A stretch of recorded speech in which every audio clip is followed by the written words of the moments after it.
আসসালামু আলাইকুম। আজকে আমার কাছে আইফোন 12 একটি ডিভাইস রয়েছে। তো এই ডিভাইসটি আজকে আমরা ফিক্স করব এবং এই ডিভাইসটির কী প্রবলেম সেটি আপনাদের সাথে স্টেপ বাই স্টেপ দেখানোর চেষ্টা করব।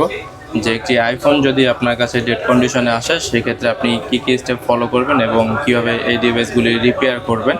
তো এই বিষয়টি হচ্ছে আপনাদের সাথে শেয়ার করব এবং কিভাবে এই ডিভাইসগুলির প্রবলেম চেক করবেন স্টেপ বাই স্টেপ, ডুয়াল লেয়ারের যেহেতু মাদারবোর্ড কীভাবে ডুয়াল লেয়ার এগুলো সেপারেট করবেন ইত্যাদি বিষয়।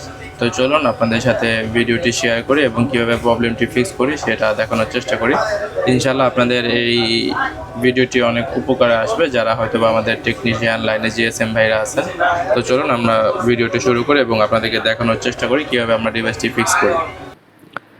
তো এটি যেহেতু একটি ডেড কন্ডিশনের ডিভাইস এবং এটি যেহেতু একটি মাদারবোর্ড রিলেটেড ইস্যু, সেক্ষেত্রে হচ্ছে আমাদের ফার্স্ট টাইম ডিভাইস থেকে মাদারবোর্ডটি আলাদা করে নিতে হবে এবং মাদারবোর্ডটি আলাদা করা হলে আমি আপনাদের সাথে শেয়ার করব যে এই ডিভাইসটির মাদারবোর্ডের কী প্রবলেম রয়েছে।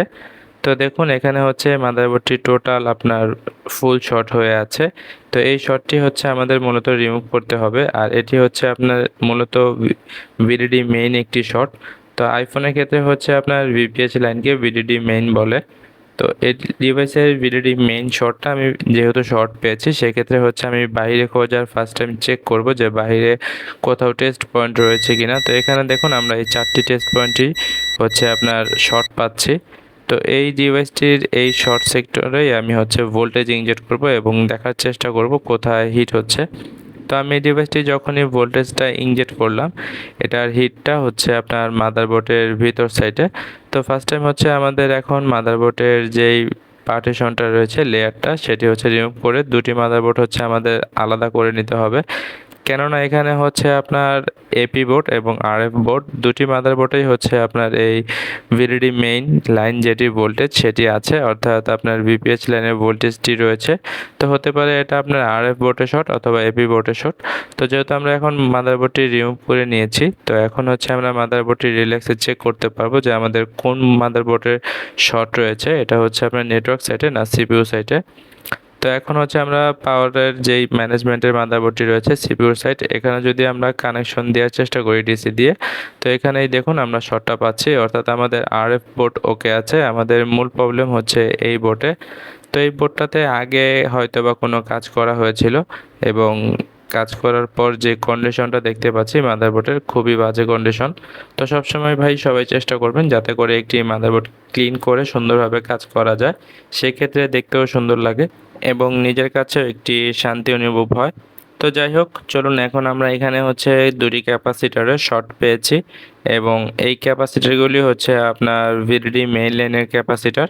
তো এখানে হচ্ছে আমরা এখন ভোল্টেজ ইনজেক্ট করব এবং ভোল্টেজ ইনজেক্ট করার পর আমরা চেক করব যে আমাদের যে শর্ট সার্কিট প্রবলেমটা সেটা কোথা থেকে অ্যাকচুয়ালি হচ্ছে, কত ক্যাপাসিটার নাকি কোনো আইসি সংক্রান্ত প্রবলেম। তো এখানে হচ্ছে আমাদের এই ক্যাপাসিটারটি হচ্ছে দেখুন মেল্ট হয়ে যাচ্ছে আমি যখনই কিনা আপনার ভোল্টেজ ইনজেক্ট করছি। তো এই ক্যাপাসিটারটি হচ্ছে আমাদের মূল শর্ট। তো আমি যদি আপনাদেরকে আবার দেখানোর চেষ্টা করি সেক্ষেত্রে আপনারা দেখতে পাবেন আমি ভোল্টেজ ইনজেক্ট করার সাথে সাথে এই ক্যাপাসিটারটি আপনার মেল্ট হয়ে যাচ্ছে এবং পুড়ে যাচ্ছে। তো এই ক্যাপাসিটারটি হচ্ছে আমাদের অ্যাকচুয়ালি শর্ট, যার কারণে হচ্ছে এই মাদারবোর্ডটি টোটাল ডেড কন্ডিশনে ছিল এবং ডিভাইসটি ফুল ডেড মোডে ছিল। তো এই ক্যাপাসিটারটি আমরা রিমুভ করে নিয়েছি। এখন হচ্ছে আমরা যেটি চেক করব সেটি হচ্ছে আমরা চেক করব যে আমাদের মাদারবোর্ডের যে এই ভিডিডি লাইনটি ছিল সেখানে GR value actually proper GR value আসে কিনা এবং এই মাদারবোর্ডের শর্টটি রিমুভ হয় কিনা। তো এখানে হচ্ছে আমাদের ভিডিডি মেইন লাইনের যে টেস্ট পয়েন্ট ছিল সেখানে যদি আমি ধরি, দেখুন এখানে কিন্তু আপনার GR value perfect GR value চলে আসছে এবং আমি যদি আপনাদেরকে দেখানোর চেষ্টা করি এখানেও কিন্তু জিআর ভ্যালু চলে আসছে এবং এই ক্যাপাসিটারটি দেখেন ফুল বিপ দিচ্ছে, অর্থাৎ এই ক্যাপাসিটারটিও কিন্তু আপনার শর্ট হয়েছিল, এই জন্যই হচ্ছে আমাদের মাদারবোর্ডটি ডেড হয়েছিল। তো এখন আমরা এই মাদারবোর্ডটি চেক করব যে আমাদের মাদারবোর্ডটি টোটাল রান হয় কিনা। তো এই মাদারবোর্ডটি যেহেতু আগে কাজ করা ছিল তাই আমি একটু কনফিউশনে আছি যে সব কিছু ঠিকঠাক আসে কিনা বা সব কিছু ঠিকঠাক থাকে কিনা, কেননা এটি অ্যাকচুয়ালি এই প্রবলেমের জন্যই ঘাটা ছিল নাকি অন্য কোনো কাজের জন্য সেটি তো এখন আর বোঝা যাচ্ছে না। তো চলুন আমরা ডিসি সাপ্লাই দিয়ে চেক করি যে আমাদের ডিভাইসটি পারফেক্টভাবে অন হয় কিনা।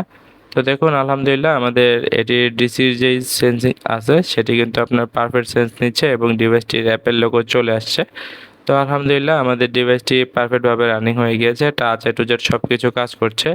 এখন আমরা ডিভাইসটির যেই আর মাদারবোর্ড আছে সেই মাদারবোর্ডটি হচ্ছে এই মাদারবোর্ডের সাথে রিবল করে কমপ্লিট করে এটা হচ্ছে আমরা অ্যাটাচ করব এবং এই রিবলের পর আমরা হচ্ছে সব কিছু চেক করব যে এ টু জেড সব কিছু ঠিক থাকে কিনা, নেটওয়ার্ক, চার্জ, ওয়াইফাই ইত্যাদি।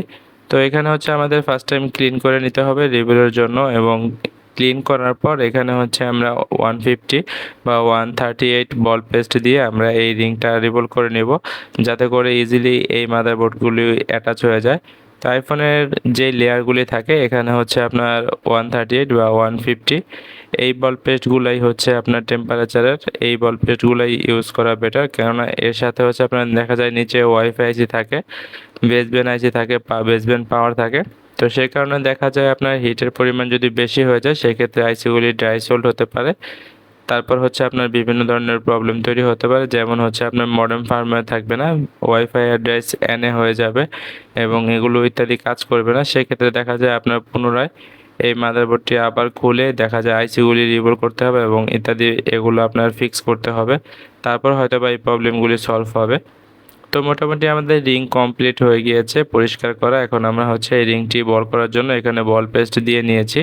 এখন হচ্ছে আমরা এই রিংটি বল করব এবং রিংটি বল করার আগে আমরা পারফেক্টভাবে চেক করে নিব আমাদের প্রত্যেকটা প্যাটে ভালো করে আপনার এখানে রাং বসেছে কিনা এবং এখানে বল করলে কোনো বল একটার সাথে আরেকটা শর্ট হবে কিনা। তো আমরা চেক করে দেখলাম যে না, পারফেক্টভাবে সব কিছু ঠিকঠাক আছে। এখন হচ্ছে আমরা এটা প্রি হিটারের মাধ্যমে আমাদের এই রিংয়ের যে লেয়ারের বলগুলি রয়েছে এগুলো হচ্ছে আমরা বল করে নিব সুন্দর করে।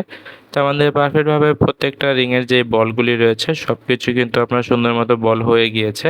এখন আমাদের যে এপি বোর্ডটা আছে এটা আমরা এখানে দিয়ে দেব এবং হচ্ছে প্রি হিটার এখানে আমরা ছেড়ে আমাদের এই প্রি হিটারের মাধ্যমে হচ্ছে এই ডিভাইসটি যে এপি বোর্ডটি আছে সেটি ফিক্স করে নেব। তো আলহামদুলিল্লাহ আমাদের মাদারবোর্ডটি কিন্তু এখন ফিক্স কমপ্লিট হয়ে গিয়েছে। এখন এটি আমরা সেট আপে বসাবো এবং চেক করব। তো চলুন আপনাদেরকে মূল স্ক্রিনে নিয়ে যাই, পারফেক্টভাবে সব কিছু ঠিক আছে। তো আলহামদুলিল্লাহ আপনাদেরকে স্টেপ বাই স্টেপ কাজটি দেখানোর চেষ্টা করলাম কিভাবে এই প্রবলেমটি ফিক্স করবেন।